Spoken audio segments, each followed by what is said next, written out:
on TV, on radio, and on your smartphone. This is TalkTV. Tonight on Piers Morgan Uncensored, a British Army colonel was forced out of the military for agreeing that men can't become women. He joins me live. Bradley Cooper faced a massive backlash for wearing a false nose and playing a Jewish character in his new movie. Should star roles be reserved for actors who actually lead the lives of their characters, or is it just acting? I'll talk to Rupert Everett. Plus, rock star psychologist Steven Pinker made his name by saying the world has never been in a better place after a global pandemic, economic collapse and a raging war in Europe.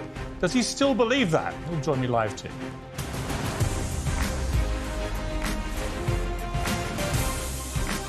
Live from the News Building in London, this is Piers Morgan Uncensored. Well, good evening from London. Welcome to Piers Morgan Uncensored. When I launched this show, I promised to cancel our insidious cancel culture. The usual suspects sneered. Cancel culture is fake, they said. It has nothing whatsoever to do with the real world. It's a populist argument. I see and hear it every day. Cancel culture is not real, said Time magazine. CNN thinks it's time to cancel this talk of cancel culture. The New Statesman rasps that cancel culture does not exist. But it does exist. Apart from anything else, I wouldn't be doing this show if cancel culture didn't exist. It's everywhere. It's the creeping fear now stalking all of us that we're only ever one mistake away, or a perceived mistake away, from a scandal that can end your career. Acting legend Rupert Everett's coming up later in the show. Earlier today, he described it perfectly. Nowadays, I'm absolutely terrified every time I have to do an interview. I come out in hives and I never ever dare read them because it's so scary. You know, you can't really, you have to be so careful what you say. You can't really just chat and have a lively discussion with someone. You always have to watch what you're saying. And I find that it's very alien to me because I've spent my life really having a lovely time with journalists and chatting about everything. And now that's a little more complicated. How sad. How pathetic, frankly, that society has taken this turn. And it's no longer just celebrities or public figures who need to be afraid. Take Colonel Kelvin Wright, who's a bit of a British hero. As a reservist army medic, he ran the emergency department at Camp Bastion in Afghanistan. He flew in Chinook helicopters across enemy lines to rescue soldiers and civilians suffering the gruesome injuries of war. He saved many, many lives over 14 years of service. But then Colonel Kelvin got cancelled. Forced out of the British Army. His crime? It was to share a social media post by a women's rights campaigner called Helen Joyce. And all it said was, if women cannot stand in a public place and say men cannot be women, then we do not have women's rights at all. You might agree with that statement. You might not agree with it. But last time I checked, in a democratic society, you're entitled to your opinion. And regardless, it wasn't his comment in the first place. He just shared it. But a formal complaint was, of course, made. LGBT activists dragged the colonel into a disciplinary process. A 7-page letter signed by these activists said he's supposedly anti-trans views. He hadn't expressed any anti-trans views. Had no place in the military. So he walked away. The biggest misunderstanding about cancel culture is it has to involve a celebrity being expunged from public life. And there are many examples of that happening. But the reality is we're now so used to righteous mobs throwing tantrums about other people's opinions that everybody is at risk. Employers are so afraid of being shamed for being on the wrong side of a tribal argument, they'll gladly hang you out to dry sooner than take any risk. With the damage already done, it's been revealed this week that Colonel Kelvin Wright has now been cleared of any wrongdoing by an official inquiry. But his army career is over, forced out by virtue signalling busybodies with nothing better to do, and certainly people who never did what he did in a war zone serving his country.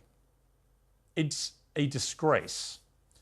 Well, I'm joined now by Colonel Dr. Kelvin Wright. Well, great to have you, Colonel. Yes, I really, I come from a family with lots of military. My brother retired as a colonel after 37 years recently, and when I mentioned your story to him and told him what you'd done in Afghanistan, he said that was pretty hardcore duty, flying in on those helicopters to go and rescue people who'd been severely wounded. So thank you, first of all, for your service to your country. I don't know how many times you've been told that in recent months, but I suspect not enough, right? Well, interesting enough, in recent months, quite a few times. I mean, I joined at the height of Afghanistan. My mission was to go and practice medicine in a war zone. I felt, as a consultant in a background of emergency medicine and intensive care, I had something to offer. And I was working in a hospital at the time where a lot of my trainees were military, and I felt it was time for me to do my bit. So it's one of the proudest times, and there's no way that I'm going to let these events overshadow what, as I say, is the proudest medicine I've probably ever done in my time. The most inexplicable part of your story is not that a bunch of LGBTQ2+, the name gets longer by the minute, that these activists tried to cancel you over reposting a quote which many would agree with, certainly from a biological sex point of view. The most scandalous part of this is that the army went along with this, launched a formal investigation into you, told you it was specifically about the fact you'd shared this post, this other person's opinion, you had shared it. That seems to me extraordinary, that the British Army would do this to somebody like you. Well, I mean, there's two interesting points that you allude to there, actually. The first is, of course, yesterday happened. And when this first started, and I am so grateful to the help that I've had from the Free Speech Union at a really trying time. The advice from them and having someone on the end of a phone who can just say, actually, you're okay, that's what you should be doing, was phenomenal. But this process, I said at the early stages, it makes you wonder who is running the army. Is it the Chief of the General Staff, or is it Stonewall? This gender ideology and this fear of just common debate amongst professionals is absolutely drowning out our major institutions. I mean, the irony is that people like you have served their country to safeguard free speech and freedoms. Well, I agree. I mean, every year, I've been a commanding officer, it's a great privilege for the last 5 years, 2 as a half colonel and 3 as a full colonel. And every year as a commanding officer, we would stand in front of our troops and we would talk about the values and standards of the army, moral courage, most important, moral courage, doing the right thing, even when sometimes it's difficult around you. And that's what really gets me a little bit on this. Why did someone else higher up the chain not have the moral courage to say, actually, most of this complaint is absolutely vexatious? The person complained that 2 or 3 years ago, I wouldn't let them wear their pronouns on their uniform. The army has a uniform policy. That's not me, there's a uniform policy. They complained that 2 years ago, my wife, who'd actually come to do casualty makeup for us at an exercise, stated she'd like to see a man and a woman dancing on Strictly Come Dancing in the ballroom section, and apparently that shows poor family values on my part. And then there was this complaint, and those 3 elements are the key parts of the complaint. And then there was this quote, which I shared. So it was actually even more ridiculous than we realised. It was absolutely laughable. And the fact that no one had the moral courage to say, most of this is rubbish. This should not get to a full colonel being investigated. It should not get to someone being driven out, someone fearing for their civilian occupation, because this is the problem. This kind of stuff overreaches into other aspects of your life. What was the tipping point for you when you said, I'm done with this? Literally very early on, I received a phone call, and I remember the words exactly. It was, you're in a lot of trouble. This has gone all the way to the top. The complainant is very well connected in the diversity network. And from that minute, I just felt there was no chance of getting a fair hearing. You just think, actually, you're going to be investigated. But within that process, I was never allowed to see the complaint. But what were you being investigated really for? I don't know. So that's the interesting point. I was never shown the complaint until after the verdict was in. So I had to make a statement on a complaint of which I had never even seen. Which is ridiculous. So this 7 pages, the first I saw this 7 pages was after the process was over. Did the 7 pages make any record of your war record? No, I mean, no, it was the 3 key points I've talked about already, and then there was just other. It was people just throwing mud, hoping something would, or one person throwing mud, hoping something would stick. Are you transphobic? Do you have a problem with transgender people? Not at all. I mean, as a doctor, I just treat everyone as I find them, and as they treat me. As a human being, I treat everyone as they treat me. As a commanding officer, I'm more interested in someone's professional skills. My patients have never said to me, "Excuse me, are you LGBT, doctor?" They're just like, "Are you a doctor? Are you good at your job?" And that's all I'm interested in. Absolutely not. Is society just going slightly mad with this gender ideology stuff? It does feel that way. I mean, when we've lost the concept of reasoned debate, we've lost the concept of, as you said, the army stands for free speech, and the fact that many men and women over the years have paid a really high price for the privilege of someone's having the right to speak. Yes. And now we are trampling all over that. So yes, I do think society is going absolutely crazy. You had to leave a job that you loved, and you've gone back to the NHS. You're now working in another hospital in Mansfield in Nottinghamshire. How do you feel that your army career was brought to an end like this? Well, as I said when we were just chatting, I'm not going to let these events sour what I thought were 14 really fabulous years. I met so many really good soldiers, sailors, aircrew during my time. I taught on trauma courses. It was an absolute privilege to do that with young soldiers, particularly. It was a privilege to serve and treat those patients when they were having a really bad day. So there's no way I'm going to let this spoil all of that good stuff. But it does leave a rather sour taste that after 14 years, honourable service, it's brought to a rather premature end. In the finding, which cleared you of any wrongdoing, the final report said that your Facebook post was clearly not unlawful, or although some would find it disagreeable. And when I read that, I was like, well, maybe they would, but so what? Well, so what? In a democratic society, I find lots of things disagreeable. I don't want people to lose their jobs over it. Absolutely. And in a democratic society, we have the right to have two people having a heated debate, but at the end of the day, those opinions can be held. But for me, the crucial thing, and one of the things I'm really keen to this kind of conversation, is a precedent has been set now. Yeah. The army has been forced to say, actually, we do have a responsibility on the public sector equality duty. The Vorstatter ruling is interpreted legally. It's not interpreted how the gender champions might like it interpreted. It's written down in law how it's interpreted, and we've got that established. So future younger soldiers, sailors, aircrew, and there are multiple cases of this already going on. Yeah. The Free Speech Union, we've got other cases of service personnel who've fallen into this trap as well. A precedent has been set, which hopefully will protect some of them in the future. Colonel, thank you very much indeed for coming in. You're a war hero. You're a British hero. What happened to you was a total disgrace, and I'm extremely glad you've now been cleared of any wrongdoing. You should never have been taken through this process, and the Army's loss is the NHS's gain, and I wish you all the very best for the future. Thank you. It's been an absolute pleasure. Thank you for having me. What a story. What a disgrace. How has our country come to this? I mean, seriously. Well, Uncensored next, Rupert Everett on his former movie co-star Russell Brand, and a lot more, including cancel culture. What does he make of it? Don't go away.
Welcome back to Piers Morgan Uncensored. Bradley Cooper's become the latest actor to face a major backlash for playing a character who doesn't share his real-world credentials. He's starring in a biopic of the composer Leonard Bernstein, who was gay and Jewish. Well, Cooper's neither of those things, and critics say it's culturally offensive. He was also criticised for wearing a prosthetic nose to look more like his subject, apparently an example of so-called Jew face. Well, Bernstein's family say he'd have no problem with it. Bryan Cranston's previously been slammed for playing a disabled character despite not being disabled. Eddie Redmayne had to apologise for playing a trans character despite not being trans. And the list goes on and on. Michael Sheen joined in the furore by insisting only Welsh actors can play Welsh roles. But isn't this the entire point of acting, that you play something you're not? A little earlier, I spoke to the great Rupert Everett about all this and more. Rupert, great to see you. Great to see you, although it's quite ghostly because I can't see you. How are you? You're looking a little like Michael Corleone in Godfather 2 with that backdrop. Well, I'm covered in wigs. You might not believe this, but I'm actually wearing 2 wigs at the moment. Really? Mm-hmm. Now, look, I wanted to get you on during the interview. I read an interview you did with the Times this week that made me laugh out loud so many times. I ordered the team to book you as a matter of urgency. My first question is, when you read back interviews like that, do you chuckle like the rest of us, or are you slightly horrified at the stuff you come out with? Are you proud of it? How do you feel? Well, I think nowadays I'm absolutely terrified every time I have to do an interview. I come out in hives and I never ever dare read them because it's so scary. You know, you can't really, you have to be so careful what you say. You can't really just chat and have a lively discussion with someone. You always have to watch what you're saying. And I find that it's very alien to me because I've spent my life really having a lovely time with journalists and chatting about everything. And now that's a little more complicated. It is, and it's a great tragedy. That's why I did this show, actually, called Uncensored. You can say what the hell you like. Talking of saying what the hell you like. It is a tragedy. Well, yeah, I did notice at the end they did Everett's best put-downs as a little breakout. And I appear in your best ever put-downs. You called Madonna an old whiny barmaid. You said Michael Jackson looked like a character from Shrek, and Piers Morgan was hung like a budgie. We've been through this, Piers. We don't have to go through it again, do we? We have, and you have admitted you had no evidence for that slur. Well, no one needs evidence anymore, not these days. Exactly. Let's talk about a few things in the news, because there's a lot going on, which I immediately thought of you when I hear these stories. Notably, the furore over Bradley Cooper playing Leonard Bernstein in the biopic Maestro, the great musical impresario. And the furore is simply that Bradley Cooper is not himself Jewish or gay, like Bernstein. Why should that be a problem? Why is there a furore about this? Piers, I don't know. For me, it's ridiculous. I think acting is about acting. You don't have to be Jewish to play Jewish. You don't have to be gay to play gay. I think the thing that's irritating for gay actors is that quite often we don't get the chance to play straight. But that doesn't mean to say that straight actors shouldn't be playing gay. I felt deeply moved by Behind the Candelabra with Matt Damon. Yeah. I felt moved by the effort and the detail with which they attacked their roles. I'd love, of course, seeing gay actors playing gay parts. I'd like to see more gay actors playing straight parts. I don't see that this fear of cultural appropriation. It doesn't make sense. That's what acting is about, essentially. I mean, I've been saying this for a long time now. The whole purpose of acting is to play something you're not, right? So if the new rules are that you can only play roles which are literally you, that's not acting to me. Well, it is acting. There's one side of acting that is like that. After all, the big movie stars, of the past anyway, they more or less did play themselves. But that's not the only side of acting. There's lots of other things in acting, and particularly in the theatre, and particularly in independent cinema. You want to see people doing different things. It's exciting. It's fun. You want to follow someone's career from playing, I don't know, from Shylock to Romeo, or whatever it is. But to say that you can only a gay person can play a gay person, or only a straight person can play a straight person, is wrong. After all, human beings aren't essentially that different from one another. What We're was one interesting group. What was interesting to me was Leonard Bernstein's own family came out and said, we're certain our dad would have been fine with it. So there's no offence by the people who everyone is getting offended on behalf of. In other words, the Leonard Bernstein family, they don't have a problem with this. The scandal, if you like, has been completely generated in the normal way by virtue signallers hitting social media and saying, I'm outraged. No, absolutely, and a very small number of people as well. Most people I've talked to have really enjoyed the movie and loved him, and I think he's an incredible actor. And it's a great shame that the movie gets tarnished in a time when we really need movies to press on and do well. Yeah, I completely agree. I mean, it doesn't help to me for this debate when people like Michael Sheen, the actor, said he doesn't like non-Welsh actors playing Welsh characters. He finds it hard to accept, given that he himself has played Tony Blair, David Frost very successfully, but they, last time I checked, weren't Welsh. Right. Well, I just think, you know, everyone's entitled to their opinion after all, but I don't agree about that myself. You touched on earlier, people say or do things and bang, they get cancelled and so on. You appeared in a movie with Russell Brand. What do you make of this scandal? In particular, not necessarily him or the allegations against him, but about the place we now find ourselves in a society when allegations get made, but before due process has been seen to be done, people get obliterated. Is that right and proper? Well, I think there's two things to say here. Obviously, one of the things we have to always preempt this conversation with is rape is a horrible, terrible thing, and we're all against it. However, you know, I would like to quote to you the Magna Carta, which says no free man is to be arrested or imprisoned or outlawed or exiled or in any way ruined, nor will we go against him or send against him except by the lawful judgment of his peers or by the law of the land. And that is what we should keep to, Piers. I agree. I agree with that, and I think it's really important. And it doesn't matter what you think of Russell Brand. When you were in St Trinian's with him, I think. What were your recollections of him as a bloke when you were with him? Well, there were a lot of beautiful women on St Trinian's, and there was never any scandal to do with Russell Brand. And I'm quite a tittle-tattle, and I've always got my ear to the wall, so I'm pretty sure that there wasn't. He kept himself to himself. He ate funny food. You know, he's one of those, he's a strange character. He's one of those people who can swap heroin for bird food, you know, in the flash of an eye. And I don't agree with actually more or less anything he says.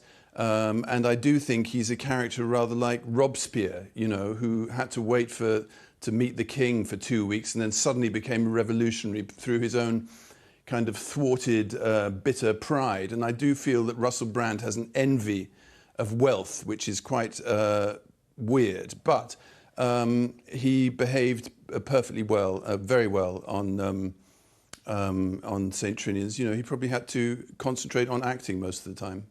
Yeah. You say in the Times interview another thing which really struck me. I come from a survivor generation rather than the victim generation.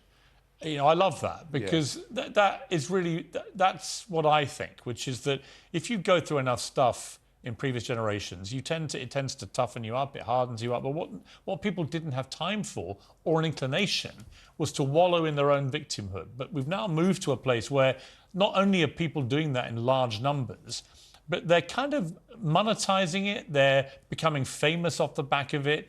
It's almost like being a victim now is something to be prized, which I find a very disconcerting way for society to go.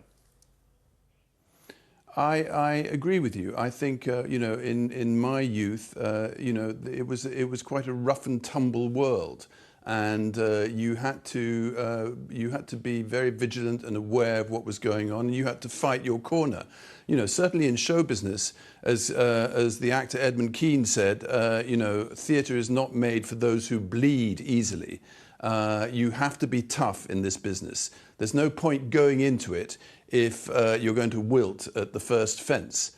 And I think that gives you a resilience, and that resilience is a great thing for your whole life, really. I think to play to one's own weakness is often just not not a good idea, really, because it just makes you weaker and weaker and weaker. You said that you were excited by the thought of dying. Explain yourself. I am. Why would that excite you? I think the thing about pain and illness is horrible, of course, and being frightened is always horrible. But the actual idea of death, I think, is exciting. And I think what happens to you, for myself, I believe that there is an energy which is the energy that built or constructed the Big Bang, and I think it's passing through all of us, and I think we are that energy, and somehow that energy keeps moving. It's very difficult for us to grasp because we're so hung up on our own identity of me, Rupert, and I will never change my spots, etc., etc. Our characters are very, very superficial parts of us. They're just a kind of carapace, I think. And inside that is the space of whatever you want to call it, God or the universe or the flow of energy that is, constantly moving outwards and expanding. That's what I think. And if you could choose the manner of your death, what would you choose? The manner of my death, well, obviously it would be very nice either to die in my sleep or for someone to just shoot you in the back of the head while you're going to Safeways. No, Safeways doesn't exist anymore, Waitrose. I will make myself available as revenge for the budgie comment. Anyway, listen, Piers, what I came on to talk about, by the way, was my play. I know. It's called I was Voyage about to Around ask My you about the Father, play. and it's on tour. Yeah. And we're in Bath now. We're going to Chichester. It's a very funny play. It's like Chekhov, but it's also like Dad's Army. It's written by John Mortimer, a great writer. Brilliant it's writer. eloquent, Piers. And eloquence, I think, is one of the things that's beginning to be missing. Yes. I went out for tea this afternoon, and the girl at the table next to me was going, like. I mean, it just never stopped. And we're letting our language disappear. And language, which we've made over 2 million years, and it hasn't been easy, and we should cherish it, and this play does. I look forward to that, and I endorse everything you just said about language. It's a bugbear of mine. In fact, we actually have a lot of things that we agree about, Rupert Everett. It may be our old advanced age, but we've reached a place where I think we agree with more things than we disagree. I agree. I do agree with you on many things, Piers. It's great to have you on Piers Morgan Uncensored. Thank you very much, Rupert Everett. Particularly on about your wife, who I'm very fond of. Yeah, and she's very fond of you. A little too fond for my liking, but there we are. Thank you very much, Piers. See you next time. All the best, Rupert. Welcome anytime. Thank you very much. Thanks a lot. All the best. Lots of love. Bye. Bye. If only all guests were like him. Just say what they think. Uncensored next, talking of saying what they think, Professor Steven Pinker is a rock star intellectual. He's famous for expounding that the world's making great progress. Does he still believe that? Have we really never had it so good? He's up next.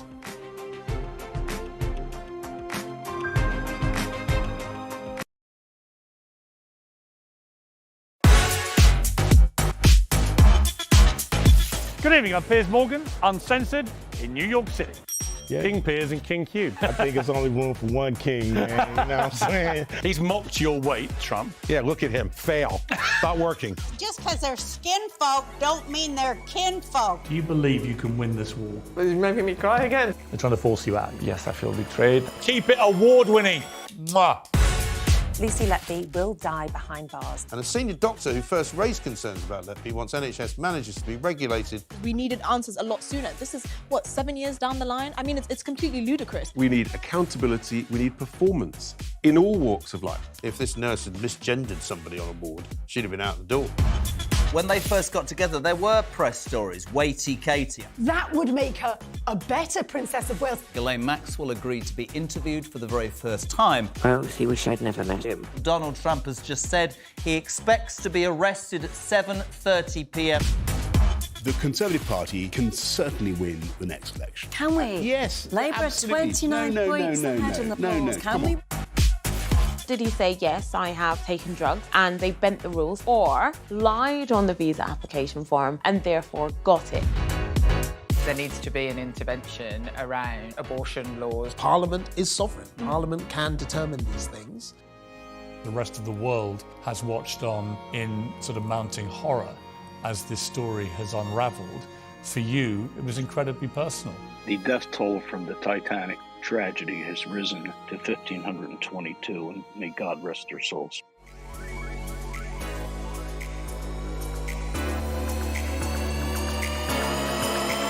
Let it roll.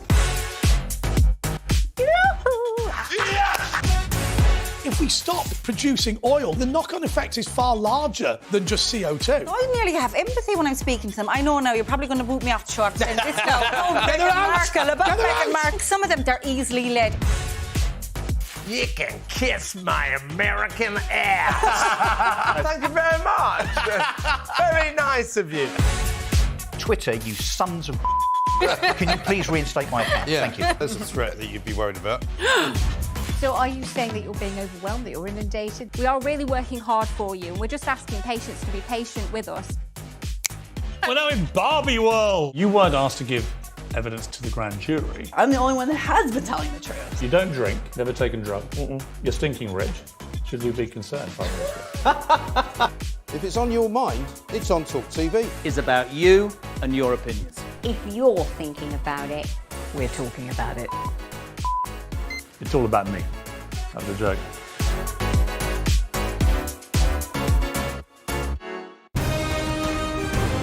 This is TalkTV.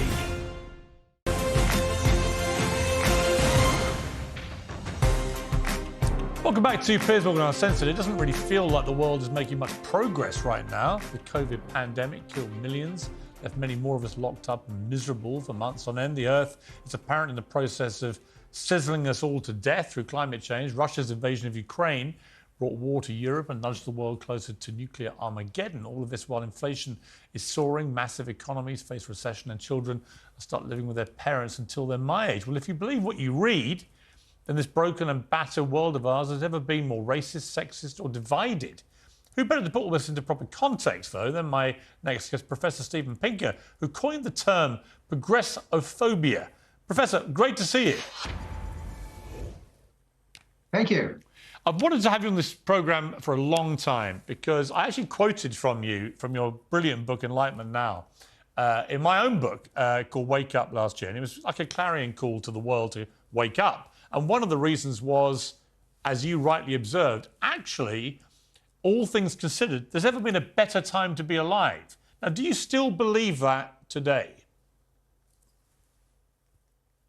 Well, I don't know about this very moment or this very day, but certainly we're better off now than we were 100 years ago or 200 years ago. There are always ups and downs, so it's always dangerous to say today, this very day is the best day in history.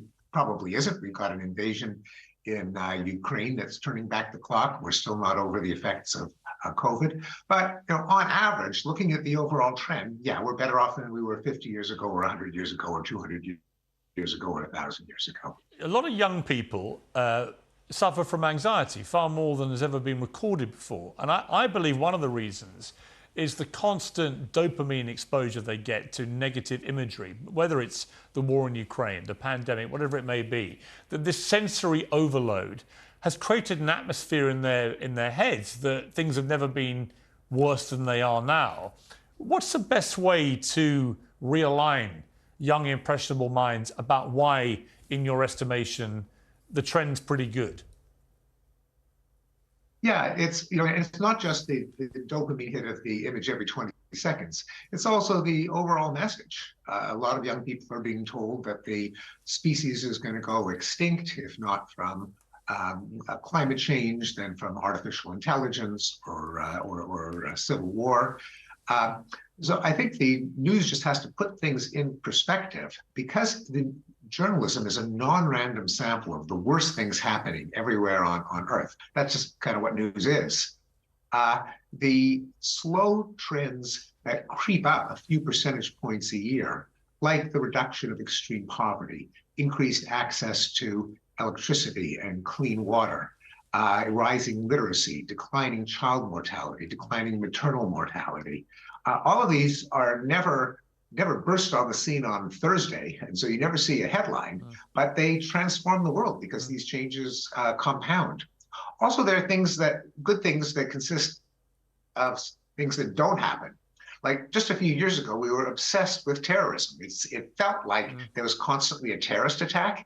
Now they are far less frequent, but you never see a headline. It's been several years since a European city has been shot up or blown up by terrorists. So the news gives a non-random sample of the generally of what's going wrong, and so more of a focus on long-term trends, on putting particular events in statistical context, so that a school shooting or a police shooting doesn't mean that you are in danger if you step out onto the pavement. Just so that people can put the anecdotes and images in context of which way the world is going. Also, when it comes to things that are creeping up on us, like climate change, some perspective as to what is going right, what are the changing estimates of the probabilities of the different scenarios. A lot of young people can't get out of their heads the worst case scenario, which seemed disconcertingly too likely a few years ago. But now the estimates are that the worst case scenario is much less likely. That's the kind of news that needs to be highlighted. And the people who are counseling young people, I have seen this even at my own institution, dealing with, say, climate anxiety. And they say, well, yes, it's such a serious problem that it's very good that you're anxious. Well, no, your anxiety is not going to save the planet. Your actions are going to save the planet if you develop clean meat or clean energy or better policies. But simply being miserable is not going to help the planet. And unfortunately, a lot of our counselors are conveying exactly the wrong message. Well, funny enough, there was a report only last week about actually the incidence of depression and anxiety amongst young people. And it established really quite clearly that if you could distract those people by making them think about positive things or other stuff than the negative things they were dwelling on, actually it had a self-fulfilling prophecy. They ended up feeling more positive and less depressed. I don't doubt it. And the reaction you get to that kind of suggestion is, well, the world is burning and things are getting worse. You don't want to instill complacency. You don't want people to think, oh, everything is great, I can lie back and relax. Well, of course, that isn't the message. The message is things get better only if you make them better, but you've got to have the confidence that trying to make the world a better place might now and again work. And the message that we've been sending is nothing is working, despite everyone's efforts to make the world a better place. Things are getting worse and worse until the species goes extinct. And so the message can't just be, let's distract ourselves with kittens and heartwarming stories of a policeman who buys groceries for a welfare mom. That's not what constructive journalism would consist of. It would consist of the growth of renewables, the new technologies on the horizon that might deliver abundant clean energy, the countries that have eliminated diseases, the new vaccines for diseases like malaria and other diseases, the rising literacy rates, the decline of coal.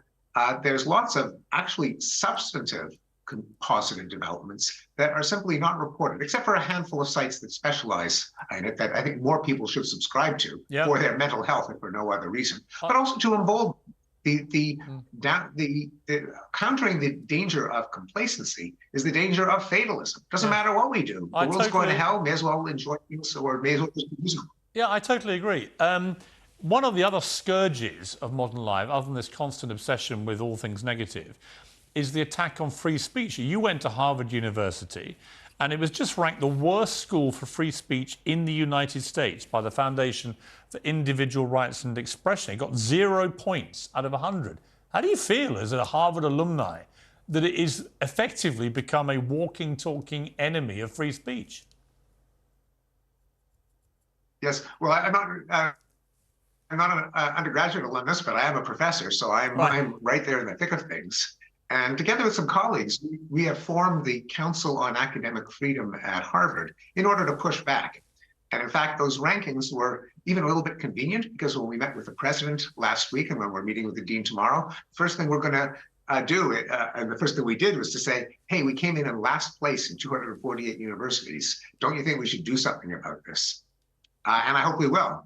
Why are university campuses all over America, and it's happening in the UK, why are they not embracing free speech Why are they so insistent on trying to suppress people's views, deplatform people whose views they don't like? How have we got to this place?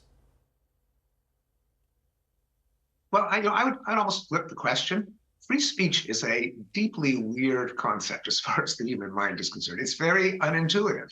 What's obvious is that people who disagree with me are spreading dangerous falsehoods and must be suppressed for the greater good. That's just a natural way we think. The idea of free speech, going back to a little bit the ancient Greeks and John Stuart Mill and the free speech movement, that constantly has to be renewed. People need to be reminded of why they should ignore their instincts to suppress voices they disagree with, step back and realize, hey, it feels like I'm right, but I'm not infallible, I'm not omniscient. A lot of people in the past thought they were right. They turned out to be wrong. A better system is one where everyone gets to voice their opinions and we get to argue about who's right and who's wrong. Well, I do think, Professor Pinker, that as long as people like you are still at Harvard, there's a hope. There's a tiny fragment of hope for them when it comes to defending free speech. It's great to have you on the programme. Well, 130 colleagues have joined the council. I wish you luck in getting them all on side. It's great to have you on Piers Morgan Uncensored. So thank you so much indeed for joining me. Thanks. Fascinating guy. Writes tremendous books. Uncensored next. Sweta Braverman says that anti-gay or anti-female discrimination is not enough to qualify you for claiming asylum. Has she forgotten her humanity? Is this the kind of tough talk that will secure our borders? We'll debate that next.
Coming up on the talks, Suella Braverman rips up the rulebook in a blistering attack on international asylum laws, branding them unfit for the modern age.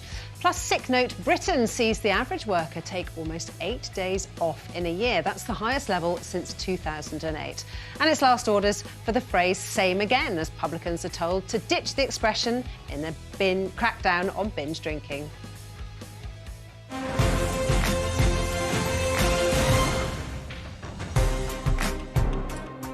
Welcome back to Piers Morgan Uncensored. I'm joined by my pack, the political journalist Ava Santina, TalkTV's Paula Rowan Adrian, and the podcaster Ella Wheeler. Welcome to all of you. Ella, welcome. We've seen these two, obviously, many times, but nice to see you here. Just want to play a clip. This is from last night's show. Nothing to do with you guys, but it's quite funny. This was the fascinating debate I was having with this chess champion, or wannabe champion, who beat the world champion, and there was this allegation that he had used anal beads. And this is what he said. Have you ever used anal beads while playing chess? Not a question I ever thought I'd ask a guest, to be honest, but... Well, your curiosity is a bit concerning, Maybe you're personally interested, but I can tell you no. OK, categoric no. Of course, yes, categorically no. Look, I didn't make the allegations. I'm just repeating what was put to you at the time.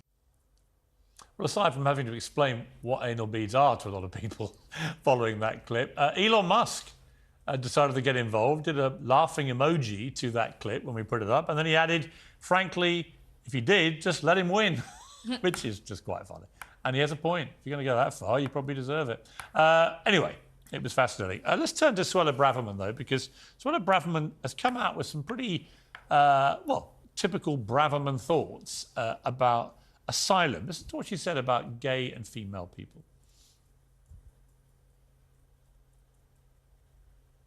Are we going to listen to it? There are vast swathes of the world where it is extremely difficult to be gay or to be a woman. Where individuals are being persecuted, it is right that we offer sanctuary.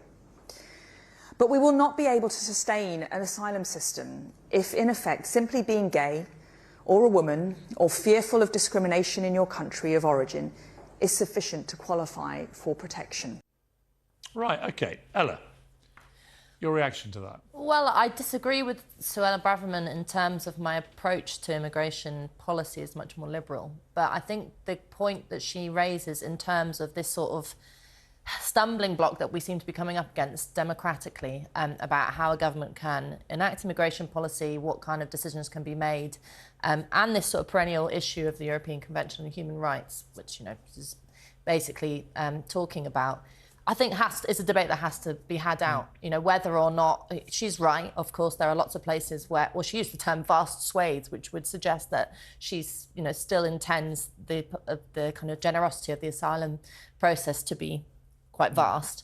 And you would hope so. But obviously there are practical questions around whether or not the simple kind of tick box technicalities of signing up to the ECHR is relevant anymore, whether that's something that this country wants to do. And I think at least we should have that debate. I mean, Paula, every time she opens her mouth, Suella Braverman, half the country screams, you're racist, you're this, you're that. I mean, she gets a hell of a lot of abuse.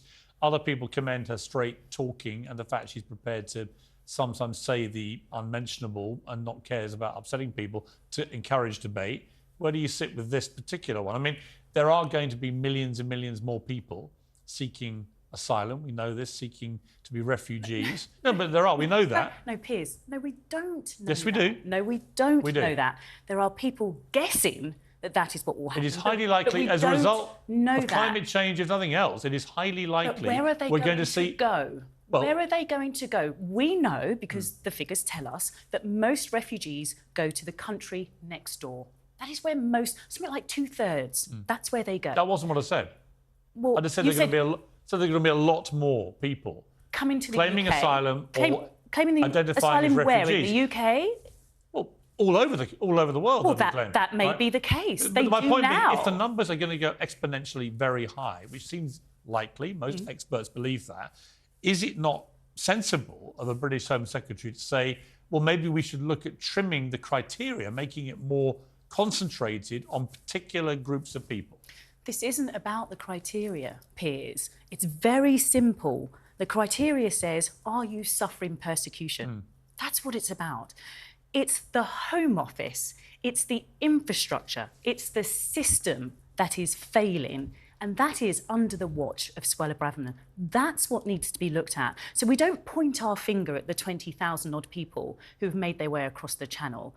We point our finger at Suella Braverman and we ask her, why is it that the Home Office is no longer fit for purpose? Well, we can also point a finger at the smugglers who are making tons of money from making men, women and children get on little boats and don't care if they drown or not. So why do we not then have a centre in Calais where we can properly process applications? We should, but that's asylum? that's a different kind of part of this debate. I mean, she's got to do a tricky job, Suella Braverman, right? Many people believe this country has not currently got control of its borders. There are tens of thousands of people coming here illegally on these boats and so on and so on. Other countries reporting similar stuff.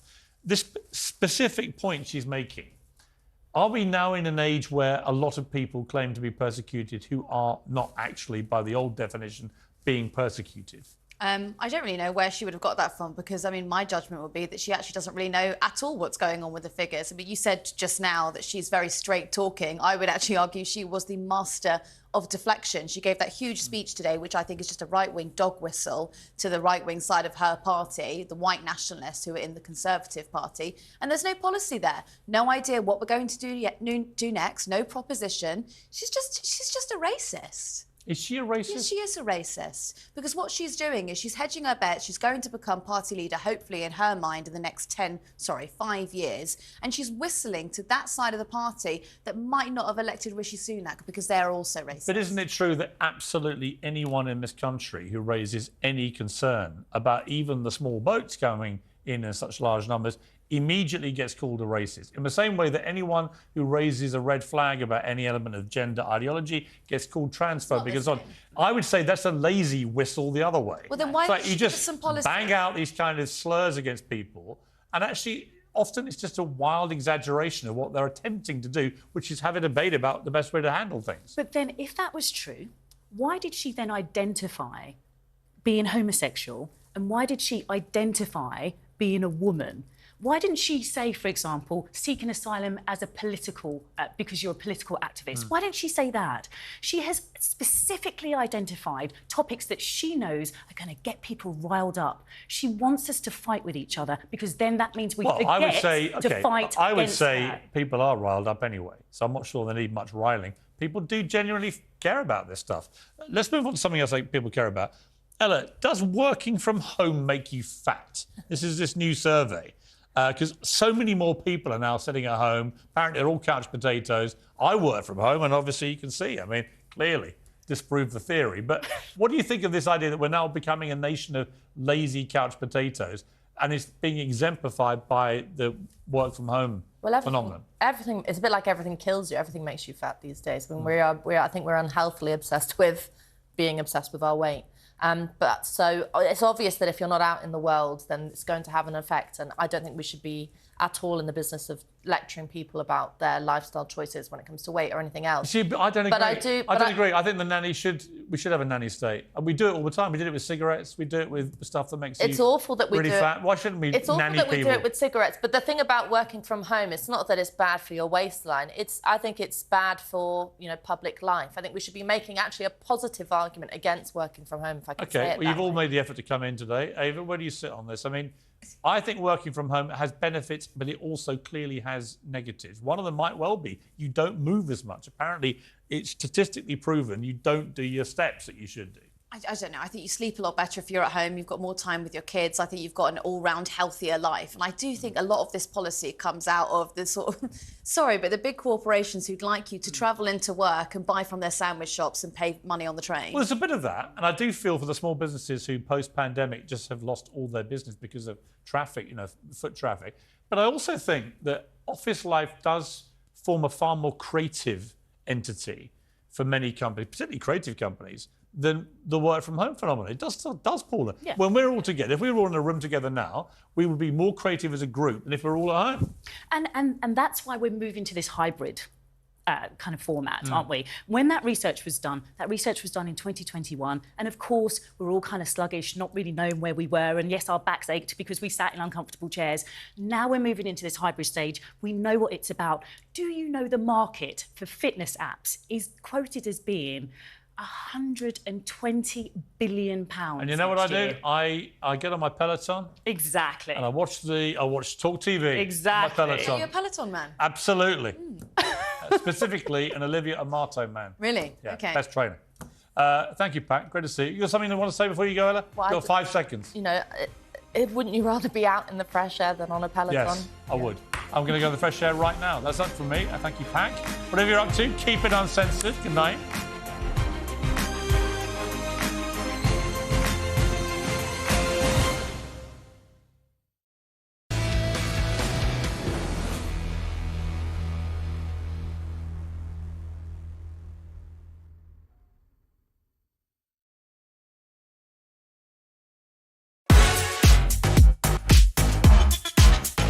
Good evening, I'm Piers Morgan, Uncensored, in New York City.